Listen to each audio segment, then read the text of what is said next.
మోహన్ బాబు చిరంజీవి తాజాగా ఎప్పుడు కలిశారు? మోహన్ బాబు చిరంజీవి సమాంతరంగా ఎదిగిన అగ్ర హీరోలు. 1975లో మోహన్ బాబు హీరోగా రంగప్రవేశం చేస్తే 1978లో చిరంజీవి మొదటి సినిమా విడుదలయ్యింది.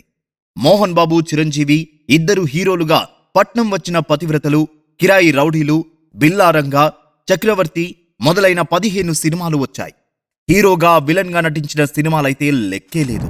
శ్రీరామబంటు, లంకేశ్వరుడు, మంచి దొంగ, ఖైదీ నెంబర్ 786, కొదమసింహం లాంటి సినిమాలు చేశారు. అల్లుడు గారు నుంచి ఎన్నెన్నో మోహన్ బాబు సినిమాలకు చిరంజీవి ముఖ్య అతిథిగా వచ్చారు. Mohan Babu son of India సినిమాకి చిరంజీవి వాయిస్ ఓవర్ ఇచ్చారు. బయట అభిమానులు, సగటు ప్రేక్షకులు మోహన్ బాబు చిరంజీవికి పడదని మాట్లాడుకుంటారు. కానీ వాళ్ళిద్దరూ ఆత్మీయ మిత్రులు. మోహన్ బాబుని ఓ నేషనల్ మీడియా జర్నలిస్ట్ చిరంజీవిని చివరిసారి ఎప్పుడు కలిశారని అడిగాడు. డిసెంబర్ 4న జరిగిన నాగ చైతన్య శోభిత పెళ్లిలో తను చిరంజీవి కలిసి ముచ్చట్లాడుకున్నామని మోహన్ బాబు చెప్పారు.